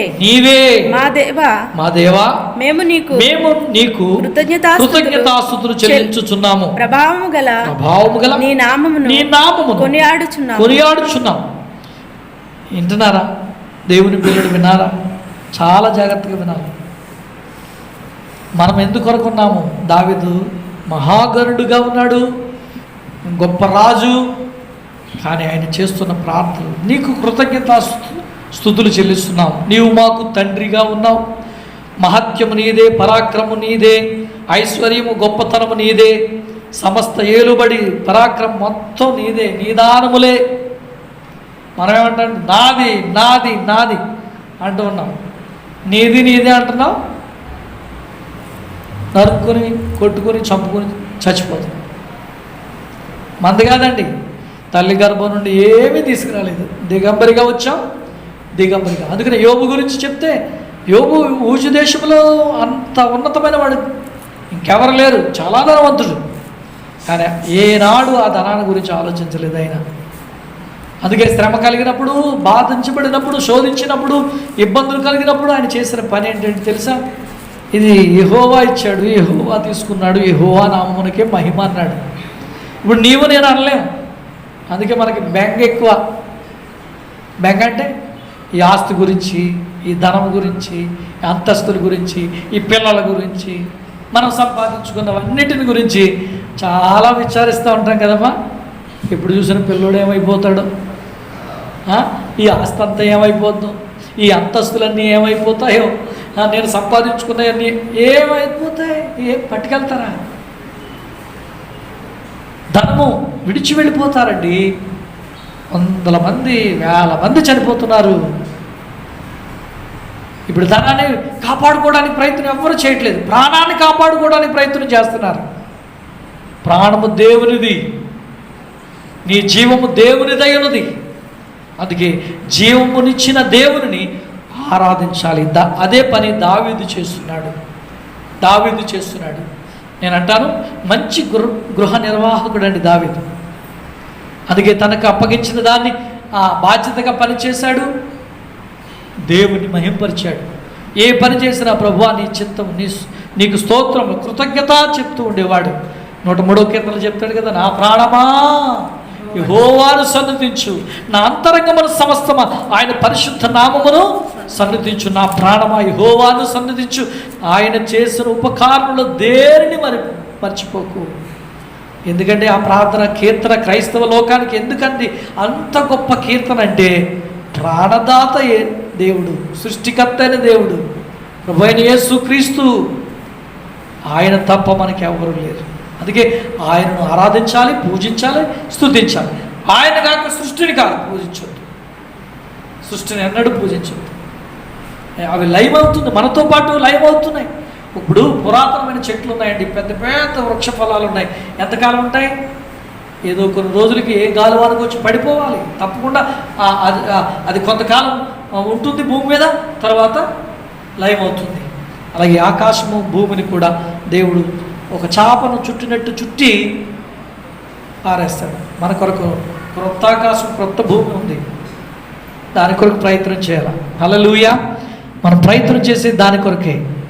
మన జీవము దేవునితో ఉంది. దేవునితో భద్రపరచబడడానికి ముందుకు సాగుదాం. అందుకని పరిశుద్ధ గ్రంథంలో ఈ మాటలు మనం ధ్యానం చేసుకుందాం. చూడండి, 1 తిమోతి పత్రికలో దేవుని వాక్యం చెప్పబడిన మాట ఒకసారి ప్రశ్నించుకుందాం. లేఖనాలను మనం పరిశీలన చేసుకుందాం. అక్కడ దేవుని వాక్యం అంత స్పష్టంగా చెప్తుందంటే మనం ఎలా ఉండకూడదో చెప్తున్నాడు. తిమోతి 1 పత్రిక 6వ అధ్యాయము 10వ వచనం నుండి కొన్ని మాటలు చదువుదాం. ఎందుకనగా ధనాపేక్ష సమస్తమైన కీడులకు మూలం. కొందరు దానిని ఆశించి విశ్వాసము నుండి ఏమైపోయారు? తొలగిపోయి నానా బాధలతో తమను తాము పొడుచుకొనిరి. వింటున్నారా? 10వ వచనంలో చాలా చక్కటి మాట. ఎందుకనగా ధనాపేక్ష సమస్తమైన కీడులకు మూలం ధనమే. ధనం లేకపోతే ఎలాగండి అంటున్నారు లోకంలో ప్రజలు. మనకు ప్రభు ప్రార్థన నేర్పాడు. ప్రభు ప్రార్థన ఏంటి తెలుసా? మా అనుదిన ఆహారం నేడు మాకు దయచేయి. ప్రతిసారి అలాగే ప్రార్థించాలా? ప్రతిసారి అలాగే ప్రార్థించాలి మనం. మా అనుదిన ఆహారం దినదినము దయచేయి ప్రభు. ఆయన చెప్పాడు, సృష్టికర్త అయిన దేవుడు నీకు జీవాన్నిచ్చి సమస్త సృష్టినిచ్చి నీవు ప్రతిరోజు నాకు ప్రార్థించడానికి నీవు ఈ ప్రార్థన పలకాలి. దేవా, మా అనుదిన ఆహారం నేడు మాకు దయచేయి. ఏ రోజు ఆ రోజేనండి. ఒకవేళ ఎక్కువ నిల్వ చేసుకుంటే పాడైపోతుంది. మీరు ఇప్పుడు మనం చూస్తాం కదా, మార్కెట్లో చాలామంది బజార్కి వెళ్ళి ఎక్కువ సామాన్లు తెచ్చుకుంటున్నారు. పోతాయి. ఒక 6 బస్తాలు బియ్యం వేయించుకున్నారనుకోండి, మీరు తినేది ఎంత? నెలకి 25 కేజీలు తింటారేమో గట్టిగా తింటే. మిగతా పురుగు పడుతూ ఉంటుంది. పురుగులకి ఆజ్ఞాపిస్తాడు, రోజు వచ్చి తినేయమ్మా. లాస్ట్లో మనం చూస్తే ఆ పురుగు పట్టిన బియ్యం చూడవలసి వస్తుంది. నిల్వ చేసుకోవడానికి కాదు, నిల్వ చేసుకోవడానికి లేదు. అనుదినాహారం దినదినము స్టోర్ చేసుకుంటారట చాలామంది. ఒకవేళ 1 రోజు 2 రోజులకి పర్వాలేదండి, కానీ ఏళ్ల తరబడి చేసుకోవడానికి లేదు. దేవుడు నియమించాడు. ఎందుకంటే నీ జీవం ఎప్పుడు పోతుందో తెలియదు, ఎప్పుడు నీవు లోకాన్ని విడిచిపెడతావో తెలియదు. మనకు ముందు చూపు కాదు, ప్రభువుతో నడిచే చూపు, ఆయన రాజ్యమును ఆయన నీతిని వెతికే చూపు, అది మనకు అవసరం. హల్లెలూయా. అందుకని కొందరు ధనాపేక్షము కలిగి కీడులో పడ్డారట. కొందరు దానిని ఆశించి విశ్వాసము నుండి తొలగిపోయి నానా బాధలతో తమను తాము ఏం చేస్తారా? పొడుచుకున్నారు. వాక్యం చాలా చెప్తుంది. అందుకే మనం జ్ఞాపకం చేసుకుందాం, మనకు జీవం ఇచ్చిన దేవుడిని ఆరాధించాలి. అందుకని అపోస్తుల పౌలు చెప్తున్న మాట 17వ అధ్యాయం, అపోస్తుల కార్యగ్రంథము 17వ అధ్యాయము మరి ఒక మాట మనం చదువుదాం. 25వ వచనం నుండి కొన్ని మాటలు చదువుదాం. దయచేసి చూడండి, పరిశుద్ధ గ్రంథంలో 17 అపోస్తుల కార్యగ్రంథము 17:25. ఆయన అందరికి జీవమును ఊపిరిని సమస్తమును దయచేవాడు కనుక తనకేదైనను కొదువై ఉన్నట్టు మనుషుల చేతులతో సేవింపబడేవాడు కాదు. దేవుడు ఎవరండి? దేవునికి కొంచెం తక్కువ ఉంటుంది, మనం ఏదైనా యాడ్ చేయాలి అనడానికి లేదు. ఈ మాట అపోస్తలుడైన పౌలు ఏథెన్సులో ఉన్న ప్రజలకు చెప్తూ ఉన్నాడు. ఆ పట్టణంలో ఉన్న ప్రజలకు చెప్తున్నాడు, ఏథెన్సు వార్లారా, దేవునికి ఏదైనా కొదువు ఉంటుందని మీరేమీ చేయొద్దు. అంటే దేవుళ్ళని మనం చేసుకోవద్దు. దేవుళ్ళని మనం మన చేతులతో నిర్మించలేము. దేవుడు మనల్ని నిర్మించాడు కాబట్టి మనం ఏం చేయాలి? మనము నిర్మింపబడినందున ప్రభువా, నువ్వు నాకు రూపమిచ్చావు, నాకు జీవం ఇచ్చావు, పోషణిస్తున్నావు, నీకు కృతజ్ఞతాస్తుతులని చెప్పాలి. అంతేగాని మనం దైవత్వాన్ని మన చేతులతో మలచాలని ప్రయత్నం చేయడానికి లేదు. మరి లోకంలో ప్రజలు ఏం చేస్తున్నారు చెప్పండి? అంటే అది నిజమా కాదా అని చెప్పాలి. ఎందుకు నేను అడుగుతున్నానంటే దేవుణ్ణి మనం రూపింపలేము, దేవుణ్ణి మనము రూపించలేము.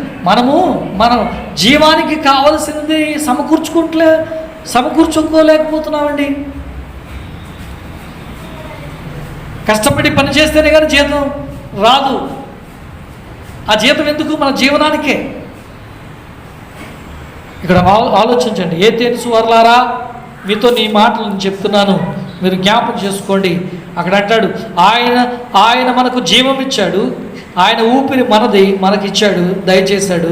కానీ ఆయనకి ఏదైనా గొదువైనట్లుగా మనము ప్రయత్నం చేసి దేవునిగా రూపించడానికి వీలు లేదు. 26వ వచనం చదవండి కొన్ని మాటలు. మరియు యావత్ భూమి మీద కాపురముండు తకును ఆయన ఒకరి నుండి ప్రతి జాతి మనుషులను వారు ఒకవేళ దేవునిని తడవలాడి అంటున్నారా? ఒకవేళ దేవుని తడవులాడి ఎక్కడున్నాడు దేవుడు? ఎక్కడ? అందుకని ఇప్పుడు అంటున్నారు, కొంతమంది ఏమంటున్నారంటే అసలు దేవుడు ఉన్నాడో లేదో అంటున్నారు కొందరు. దేవుని కనుగొనాలి. దేవుడు ఆయనను కనుగొనడానికి తడుగులాడుకుంటారేమో అని చదవండి ఆ మాటలు. తన్ను వెదుకు నిమిత్తము నిర్ణయ కాలమున వారి నివాస స్థలము యొక్క పొలిమేరలను ఏర్పరచెను. ఆయన మనలో ఎవనికి దూరముగా ఉండే దేవుడు కాదు అంటున్నారా? ఆయన మనలో ఎవరికి దూరంగా ఉండే దేవుడు కాదు. అందుకని అంటాడు కదా, నీ హృదయాన్ని దేవుని ఆలయంగా మార్చుకో. నీకు ఇచ్చిన జీవము దేవుని దాన్ని గ్రహించి సృష్టికర్త అయిన దేవుని మీ మనస్సాక్షిని అడగండి. దేవుడు ఎక్కడున్నాడో? కొండల మీద, గుట్ల మీద, గుళ్ళు ఉండరు. ఆయన అక్కడ ఉండడు, నీ హృదయంలోనే ఉన్నాడు. నీ జీవ ప్రాణాత్మలకు ఆయన కాపరి, ఆయనే తండ్రిగా ఉన్నాడు. అందుకే నీకున్న జీవము దేవునిదని నువ్వు గ్రహించగలిగితే దేవుడు నీ హృదయంలో నీ హృదయం అనే ఆలయంలో ఆయన జీవిస్తున్నాడు. కాబట్టి నీవు ఆయన్ను ఆరాధించాలి, తడుముకో అక్కర్లేదు. ఇంకా చదవండి. కాబట్టి మనం ఆయన యందు బ్రతుకుచున్నాము, చలించుచున్నాము, ఉనికి కలిగి ఉన్నాము. అటువలే మనం ఆయన సంతానమని మీ కవీశ్వరులలో కొందరు చెప్పుచున్నారు. కాబట్టి వింటున్నారా? మనము దేవుని సంతానమై ఉండి మనుషుల చమత్కార కల్పనల వలన మలచబడిన బంగారం. వింటున్నారా? దేవత్వానికి, దేవునికి ఇది ఆపాదించకూడదు. బంగారమునైనను, వెండినైనను, రాతినైనను దేవత్వమునకు పోలి ఉన్నదని తలంపకూడదు. దేవత్వమునకు ఉన్నది అని తలంచకూడదు. బంగారం ఏమండి, అది కూడా ఈ ఖనిజాలన్నీ భూమి మీద దేవుడు మనుషుల కొరకు ఇచ్చాడు, కానీ దానితో దేవుడు చేయమని కాదు. దయచేసి జ్ఞాపకం చేసుకుని నేను ఎందుకు ఈ మాట చెప్తున్నానంటే, సృష్టికర్త అయిన దేవుడే. అందుకని ఆకాశములు దేవుని మహిమను వివరిస్తున్నాయి, ఈ లోకము దేవుని స్తుతిస్తుంది. మరి నేను దేవుని స్తుతించకపోతే, మరి సృష్టికర్తకు ప్రతిగా సృష్టమును ఆరాధిస్తే ఆయనకు రోషం పుట్టించేవారం అవుతాం. అందుకే నువ్వు జాగ్రత్త పడమని చెప్పాడు. ఈరోజు ఈ పునరుద్ధాన ఆరాధనలో దేవుని వాక్యం చెప్తుంది, మనము గృహ నిర్వాహకులుగానే మాత్రమే ఉండాలి. ఆయన అప్పగించిన దాన్ని మరలా తిరిగి ఆయనకు అప్పగించడానికి ప్రయత్నం చేద్దాం. మనకు ఇచ్చిన జీవము దేవుని దాన్ని గ్రహించి ఆ సృష్టికర్త అయిన దేవునికి మనం ఆరాధకులుగా మారదాం, మనం స్తుతిద్దాం, ఆయన కొనియాడదాం. ఒక మాట చదివి ముగించుకుందాం. 1 కొరింథీ పత్రికలో దేవుని వాక్యం 6:19 వచనంలో ఈ మాట మనం చదువుదాం. 1 కొరింథీ పత్రిక 6:19 వచనంలో దేవుని వాక్యం సెలవిచ్చిన మాట, మీ దేహము దేవుని వలన అనుగ్రహించబడి మీలోనున్న పరిశుద్ధాత్మ ఆలయమై ఉన్నదని మీరు ఎరుగరా? మీరు మీ సొత్తు కాదు, విలువ పెట్టి కొనబడిన వారు కనుక మీ దేహము దేవుని మహిమపరచాలి. మీ దేహము దేవుని మహిమపరచడానికి ఇచ్చాడు. అందుకని సృష్టి యావత్తు దేవుని మహిమపరచడానికే తప్ప దేవుని పైన ఆధిపత్యమును కలిగి ఉండడానికి కాదు. కాబట్టి ప్రియులారా, ఈ పునరుద్ధాన ఆరాధనలు దేవుని వాక్యం ద్వారా ప్రభు మనతో మాట్లాడుతున్నాడు. ఎన్నో విషయాలు ఇంకా మీకు తెలియచేయాలని ఆశపడుతున్న సమయం లేదు కనుక మీరు జ్ఞాపం చేసుకుని మనము ఆకాశములకు సృష్టికర్త అయిన దేవునికి దాసులం అవుదాం. సృష్టిని పూజించొద్దు, సృష్టికర్త అయిన దేవుని ఆరాధిద్దాం. ఆయన కోపం రేపొద్దు, ఆయనకు కృతజ్ఞతాస్తుతులు చెల్లిద్దాం, ఆయనను బ్రతిమాలుకుందాం. ఇప్పుడైనా జరుగుతున్న ఈ పరిస్థితులను బట్టి దేవుని బ్రతిమాలుకుని, ప్రభువా మా వల్ల తప్పిదములు జరుగుతున్నాయి, మా వల్ల పొరపాట్లు జరుగుతున్నాయి, మా వలన అవిధేయత జరుగుతుంది, మా వల్ల పాపము జరుగుతుంది, పాపమును బట్టి మేము అవిధేయులుగా జీవించాం కాబట్టి మమ్మల్ని క్షమించమని ఈ పునరుద్ధాన ఆరాధనలో నీవు నేను ఒప్పుకుందాం. ఆకాశములు దేవుని మహిమను వివరిస్తుంటే సృష్టించబడిన ఆకాశంలో ఒక పాత్రగా మరి వాటిని ఏర్పాటు చేస్తే నీవు నేను ఏమై ఉన్నాం? మనము కూడా దేవుని సొత్తై ఉన్నాం కాబట్టి మనము కూడా దేవునికి కృతజ్ఞతాస్తుతులు చెల్లిద్దాం. మీ దేహములు దేవునివై ఉన్నవి, దేవుని స్తుతించండి, ప్రార్థించండి, గణపరచండి, ఆయన మహింపరచండి. మనం అందుకొరకు మాత్రమే దేవుని గణపరచడానికి ఉన్నాం. మరి ఆయన్ను ఆరాధిద్దాం. మరి పునరుద్ధాన ఆరాధనలో మరి 2 చేతులు ఎత్తి మీకు తెలియచేస్తుంది ఏంటంటే, ప్రభువా నిత్యము మరి మిమ్మల్ని గణపరచువారిగా మమ్మల్ని నిలబెట్టండి, నిన్ను ప్రార్థించేవారిగా చేయండి. మేము సోమరులుగా ఉండకుండా లేక నిర్లక్ష్యాన్ని కలిగి ఉండకుండా ఈ జరుగుతున్న పరిణామాలన్నింటిని చూస్తూ సిద్ధపడి నీ రాకడ ఉన్నది, నీ రాకడ సిద్ధంగా ఉంది, ఈ లోకము అంతమయ్యే సమయం ఆసనం అవుతుంది.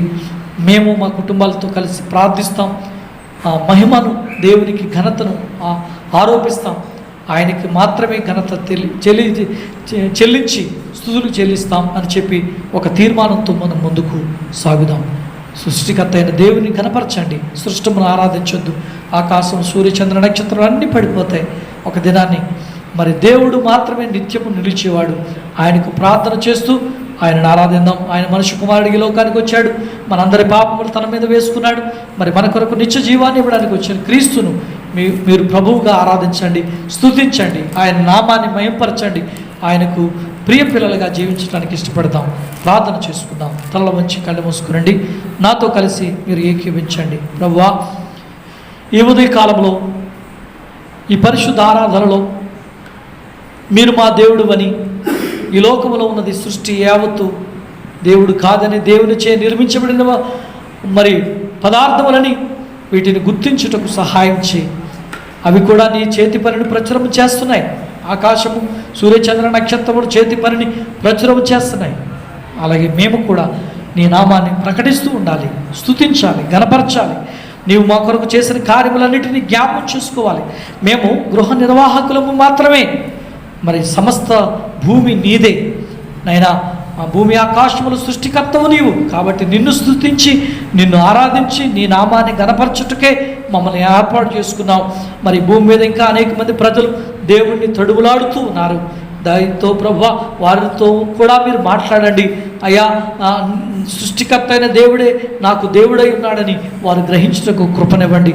మరి ప్రభువా ఒకవేళ నీకు కోపము రేపుచు మరి నీకు ఆగ్రహం కలిగిస్తున్నామేమో, దయతో మమ్మల్ని మన్నించమని ప్రార్థిస్తున్నాం. ఈ పునరుద్ధాన ఆరాధనలు ఈ లైవ్ టెలికాస్ట్ ద్వారా అనేకులు నీ వాక్యం విన్న నీ బిడ్డలు ఏది మాది కాదు, మాది సొంతం అనేది ఏదీ లేదు, మాకు ఈ భూమి, ఈ ఆస్తి లేక ఈ ధనము, ఈ ఘనత, ఈ పేరు ప్రఖ్యాతలు ఏవి మాకు కాదు, ఇవన్నీ దేవుని వలన మాకు అనుగ్రహించబడ్డాయి.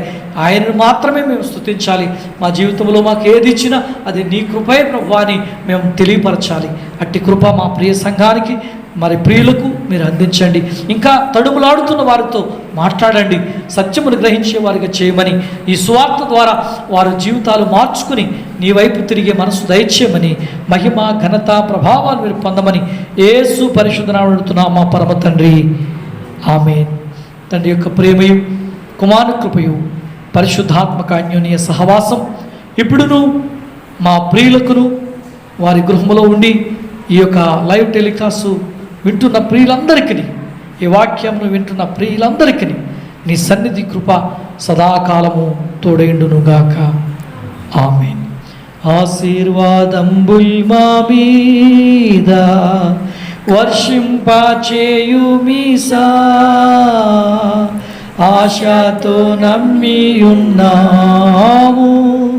నీ సత్య వాగ్దాతము. ఈ మాహి మీద కృమ్మారించుము దేవా, గ్రమ్మార ప్రేమ వర్షంబు కృమ్మారించుము దేవా. ఆమేన్. అందరికీ వందనాలు. ప్రభు మిమ్మల్ని బలపరచునుగాక. ప్రియులారా, ఒక మనవి, మరి ఈ కరోనా వైరస్ ద్వారా అనేకులు మరి వ్యాధిగ్రస్తులు అవుతున్నారు. వారి దేవుడు సంపూర్ణ ఆరోగ్యం ఇచ్చి స్వస్థతనిచ్చి మరి ఆ దేవుని కనికరము మన దేశం పట్ల ఉండులాగిన మీరందరూ అనుదిన ప్రార్థన చేయాలని ప్రభునాలు మీకు మనం చేస్తూ ఈ నా మాటలు ముగిస్తున్నాను. ప్రభు మిమ్మల్ని దీవించునుగాక. God bless you.